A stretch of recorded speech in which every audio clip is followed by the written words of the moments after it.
Ah, universidade. Os melhores anos de nossas vidas. Lugar de descobertas, de formar cidadãos, fazer amizades, curtir as melhores festas. A universidade é o lugar onde todos os jovens são bem-vindos. Ou quase todos. Coleção antirracista. Episódio 3. Cota não é esmola. É agosto de 2012. A então presidenta Dilma Rousseff sanciona a lei de cotas, que garante a reserva de 50% das matrículas das universidades federais para alunos das escolas públicas negros e indígenas, gerando muita polêmica na sociedade. Por que a lei, que promoveu a maior mobilidade social da história do Brasil, é alvo de tanto ódio? E afinal, por que ela é necessária? Como eu sempre digo, para entender como isso aconteceu, precisamos voltar ao passado. A educação, como sempre foi, o principal ativo da mobilidade social no Brasil foi restrito aos negros. Então, desde sempre, tem sido uma árdua e persistente batalha para as pessoas negras de estudar. E no Brasil do século XIX, onde a maioria da população era composta por negros, a elite escravagista tinha muito medo de uma possível revolução, como aconteceu no Haiti, lá no Caribe, no final do século XVIII. O primeiro mecanismo foi manter o prestígio, o poder e o mando para os brancos. O segundo, impedir que os negros ingressassem no sistema escolar. Então, uma lei de 1850 proíbe os negros de estudarem. O ministro do Império, Luiz Pedreira do Couto Ferraz, decretou a gratuidade do sistema público de educação, mas proibiu as pessoas escravizadas de ingressarem nas escolas. Somente em 1879 foi autorizado o acesso à escola pública para negros escravizados pelo então ministro da Justiça, Leôncio de Carvalho.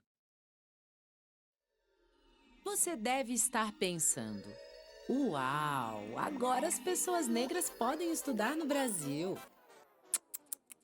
Não foi bem assim. As pessoas negras escravizadas tinham senhores que controlavam o seu destino. Mesmo sendo permitido estudar, você pode imaginar o quanto era difícil ir à escola, né? Na virada do século XIX, as coisas pareciam que iam mudar. Em 1888, depois de muitas revoltas de escravizados e a luta de negros abolicionistas, a Lei Áurea foi assinada. E em 1889, o Brasil se torna uma república. Mesmo havendo uma escola republicana desde 1890, relativamente capilarizada no país todo, mas esses descendentes de escravos não conseguem acessar essa escola, porque essa escola republicana é para formar os filhos das elites locais. Sendo assim, a responsabilidade da educação para os afro-brasileiros ficou praticamente a cargo das associações negras, como, por exemplo, o Movimento Associativo dos Homens de Cor. Não esses. Esses. Um dos movimentos que obteve maior sucesso na criação de escolas para a população negra foi a Frente Negra Brasileira. Uma de suas escolas chegou a ter mais de 4.000 alunos que frequentavam cursos de alfabetização, profissionalizantes e estudos de idiomas. Entretanto, em 1937, com o golpe do Estado Novo, Getúlio Vargas dissolve os partidos políticos e as instituições negras. Centraliza as ações educacionais no Ministério da Educação e Saúde e implementa valores ligados à família, religião, trabalho e à pátria. Com o fim do Estado Novo, já nos anos 50, o Brasil viveu os chamados Anos Dourados. No imaginário popular, parecia que o país finalmente estava dando certo. Vencemos pela primeira vez a Copa do Mundo. JK inaugura a nova capital do país. A Bossa Nova conquista europeus e americanos. Vai ter mais preso na faculdade sim do que na delegacia! No meio deste otimismo e fervor cultural, surgiram modelos educacionais mais inclusivos e renovadores da educação pública, que ofereceram ensino integral, boa alimentação, aulas de teatro, música e dança. Como a Escola Parque, inaugurada em 1950 na periferia de Salvador, num dos bairros mais negros do Brasil. Porém, veio o golpe militar. Mais um golpe. E os ditadores não são lá muito adeptos de um povo com conhecimento, não é mesmo? E assim, a educação brasileira passou a sofrer com cortes de verba e a falta de professores. O regime autoritário contratava educadores sem qualificação com a intenção de sucatear o sistema público de ensino. E é aí que acontece o boom das escolas privadas. A elite branca brasileira não queria colocar seus filhos em escolas públicas de má qualidade, gerando um fosso ainda maior entre brancos e negros, principalmente no acesso às universidades. Mesmo dentro de um processo de tamanha exclusão, a gente colocou persistentemente 3% de nossa população nas universidades. Em 1988, ano do centenário da abolição, quando a nova Constituição Democrática foi promulgada, prevendo a educação como um direito de todos e dever do Estado, os movimentos negros viram uma oportunidade de garantir os direitos civis da população negra e passaram a cobrar ações afirmativas dos governos federais. O tema das ações afirmativas, ele começa a aparecer no final da década de 90, né, do século passado. Ele começa a emergir no debate público. E começa com grande resistência, né, da sociedade brasileira e com um grau muito grande de má fé no debate. Mas antes de continuar a saga sobre a conquista das cotas raciais no Brasil, o que são, afinal, ações afirmativas? São políticas que visam equacionar um problema de gap que a sociedade apresenta em diferentes temas, seja entre grupos raciais, entre determinados grupos religiosos. Então, toda a sociedade que se viu diante do dilema de ter que enfrentar algum tipo de desigualdade e que se dispôs a efetivamente corrigir essas desigualdades, foi para as políticas de ação afirmativa buscar o remédio. Um deles é cota. Em 2001, na terceira Conferência contra Racismo, Xenofobia e Discriminação Internacional, em Durban, na África do Sul, ativistas do movimento negro brasileiro denunciam para o mundo o racismo à brasileira e as desigualdades existentes entre brancos e negros no país.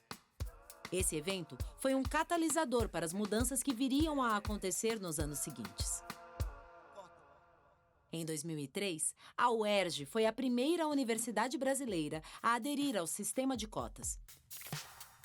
Neste mesmo ano, foi sancionada a lei que tornou obrigatório o ensino da história e cultura afro-brasileira e africana na rede pública e privada. Após um longo debate, o Supremo Tribunal Federal julgou por unanimidade que as cotas raciais eram constitucionais. E em agosto de 2012, foi sancionada a Lei de Cotas. Eu acho que as cotas raciais, elas são o primeiro momento em que a branquitude se coloca como poder e sai da sua zona de conforto. Dentre os principais argumentos dos anticotas raciais estavam risco de acirrar o racismo no Brasil. Sei. Destruir a meritocracia. Fala sério. A gente não quer ser tratado como quem usurpou os lugares dos brancos, como quem roubou uma vaga dos brancos. E na nossa universidade é assim que os cotistas negros são tratados. Mas, contrariando as previsões de quem era contra, em 10 anos, a lei de cotas obteve impactos positivos em todos os âmbitos sociais. Dentre eles, um campus universitário mais diversificado. Na USP, última universidade a aderir às cotas, a porcentagem de novos alunos negros ou indígenas subiu de 6% em 2010 para 25% em 2020. Você tem os cotistas que demonstraram desempenho acadêmico igual ou superior do que não cotistas. Verdade. Entre 2014 e 2016, o desempenho dos estudantes cotistas foi igual ou superior em 33 dos 64 cursos. Você tem especialmente mulheres negras, né? Uma apropriação dessa oportunidade de forma exitosa e é evidente, isso provocou deslocamentos. Sim, eu sou uma delas. Entrar na faculdade abriu minha mente. A universidade mudou a minha vida. A universidade se tornou um espaço muito mais rico e instigante. Hoje, me sinto realizada. Tenho casa própria, viajei, tudo isso graças às ações afirmativas. Considero que sou parte da história. Porém, nem tudo são flores. Já que desde que a lei de cotas foi estabelecida, as universidades públicas vêm sofrendo cortes de verba e gradualmente se deteriorando. Algo parecido com o que aconteceu nas escolas públicas nos anos 70. Ao longo da história do Brasil, o povo negro vem lutando pelo direito à educação, sendo as ações afirmativas um passo essencial para um futuro mais igualitário. Será que o Brasil amadureceu a ponto de entender a importância da lei de cotas? Será que você entendeu?